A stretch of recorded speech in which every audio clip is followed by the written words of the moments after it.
भगवान के नाम पर कुछ दे दे बेटी, 2 दिन से कुछ नहीं खाया है। विभा की नज़र उस बूढ़ी अम्मा पर पड़ी तो वह सिहर गई। इस उम्र में भी उनको भीख मांगनी पड़ रही है। वह अपना पर्स खोलती कि इससे पहले ही ट्रेन चल पड़ी। लोकल ट्रेन से वह रोज़ इसी रास्ते से अपने ऑफिस जाती हैं। यूँ तो स्टेशन पर काफ़ी भीख मांगने वाले रहते हैं, पर इस बूढ़ी अम्मा को देखकर उसे विश्वास नहीं होता था कि ये भिखारिन है। पर जब भूख बर्दाश्त ना हो और पास में खाने के लिए नहीं हो तो कोई दूसरा चारा नज़र नहीं आता है। विभा पूरे रास्ते उस बूढ़ी अम्मा के बारे में सोचती रही और वह दिन भी ऑफिस में पूरा हो गया। शाम को जब वह लौटी तो स्टेशन पर फिर से वही दिखाई दी। विभा उनके पास गई तो उनकी आंखें बुझी हुई थी।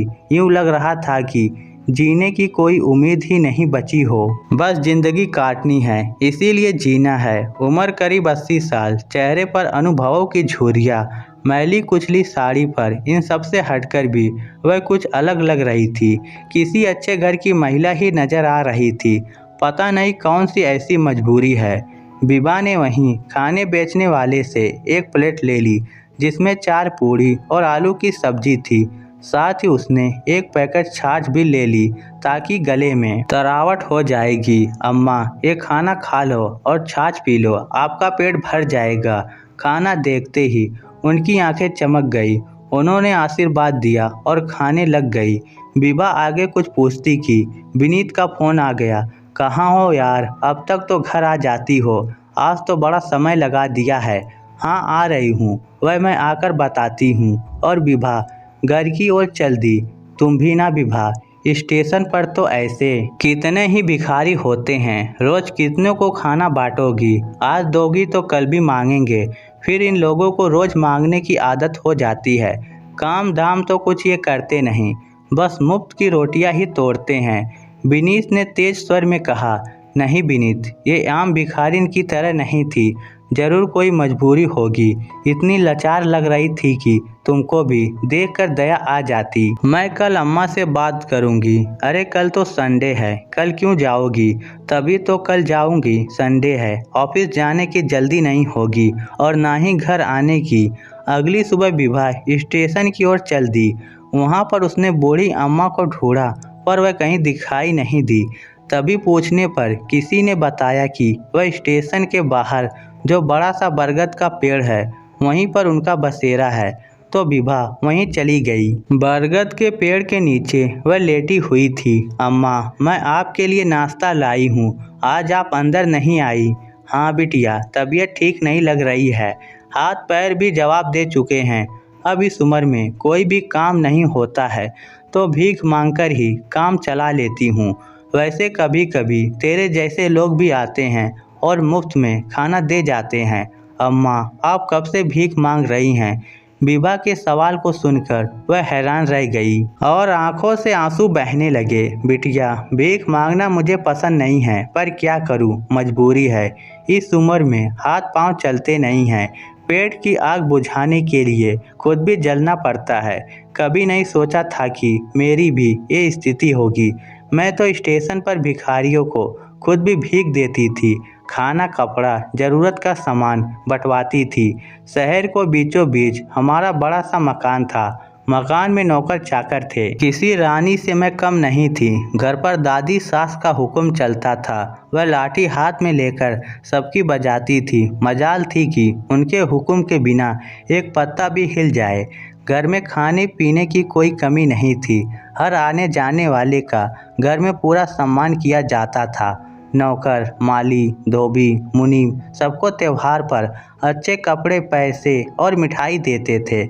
जब मेरी गोद भराई हुई थी तो पूरा गांव जिमड़े आया था। देसी घी में पकवान बने थे। सबने बेटे का आशीर्वाद दिया और मुझे पहली संतान के रूप में सोहन मिला।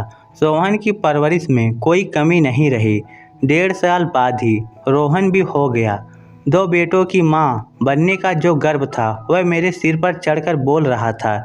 मैं दादी सास और सास की प्यारी बहू थी जिसने खानदान को 2 वारिस दिए थे।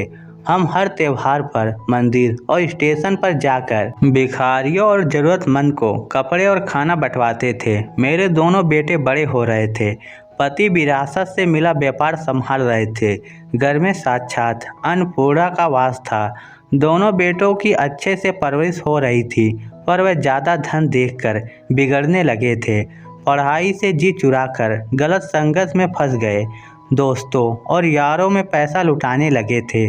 घर में उनको डांटा जाता था, पर मुझे सुनाया जाता था कि मैं माँ होकर बेटों का ध्यान नहीं रख पाती हूँ। दादी सास पोतों की चिंता करते करते चली गई और सास ससुर का संसार से मन उठ गया तो वह धार्मिक स्थल में जाकर रहने लगे। हमने समझाया कि दोनों की शादी तो कर जाओ, पर वह बोले जब पोता बहू आए तो मुंह दिखाने आ जाना। अब इतने बड़े घर में हम 4 लोग रह गए थे। अब पहले की तरह घर में कोई आता जाता भी नहीं था।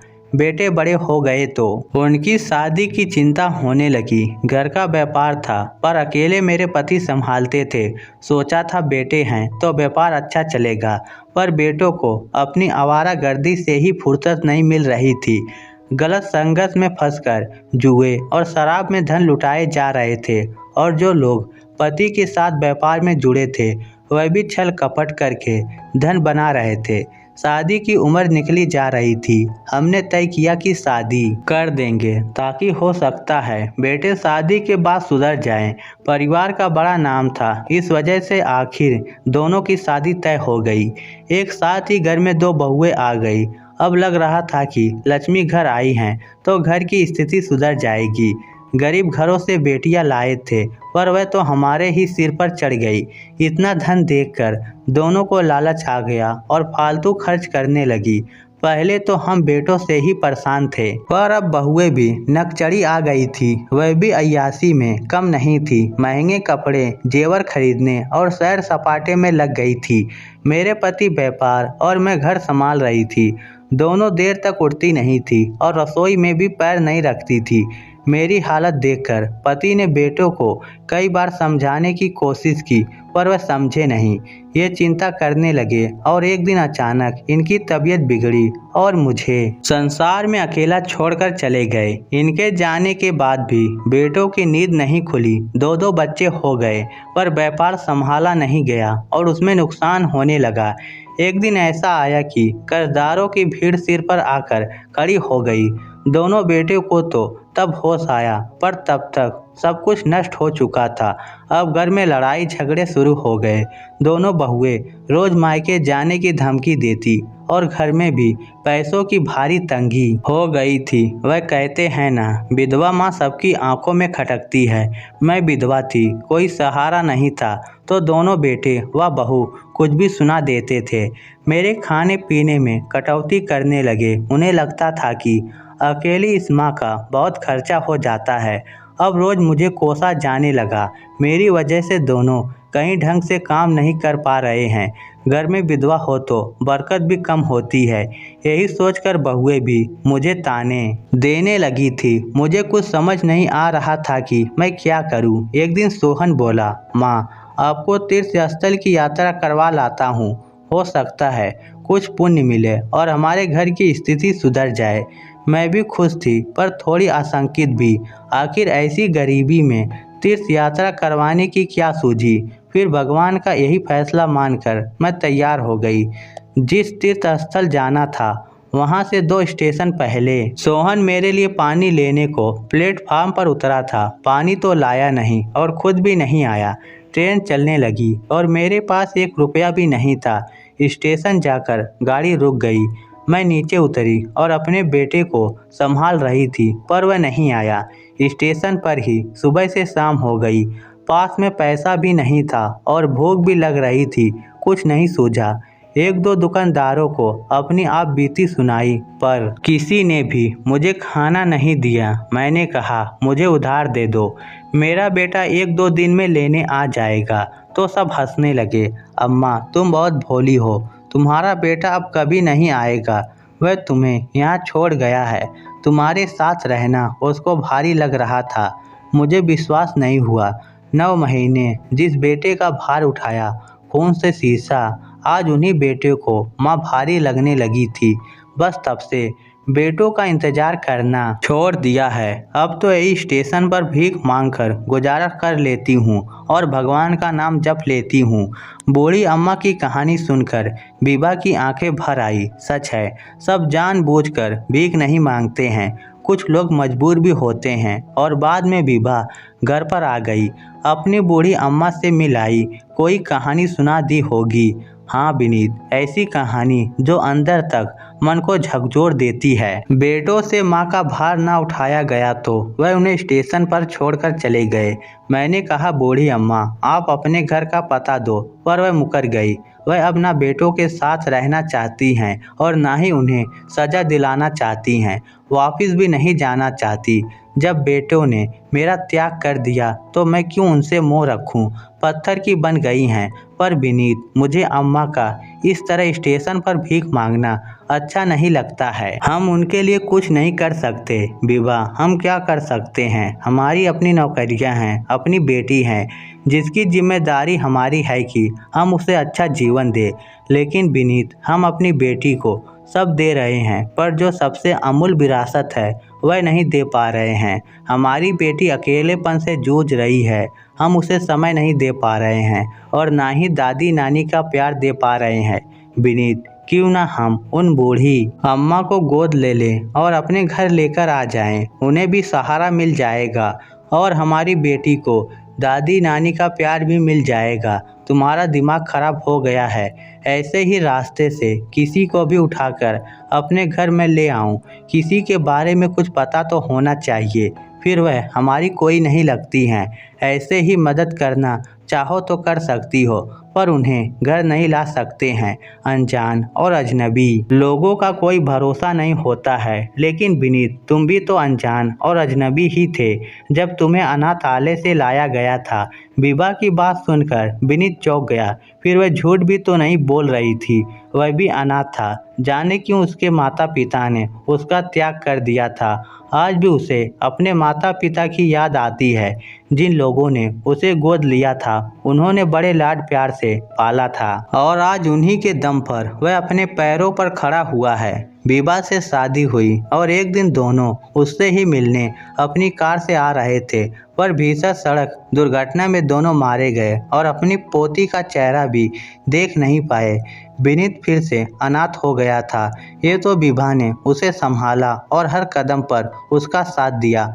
मुझे माफ़ कर दो विभा, हम कल सुबह ही उन अम्मा के पास चलेंगे और उन्हें घर पर लाएंगे। रात को विभा बहुत खुश थी। उसने अपनी बेटी को भी बताया था कि वह कल दादी को लेकर घर पर आएंगे। सुबह उठकर तीनों ही स्टेशन चल दिए।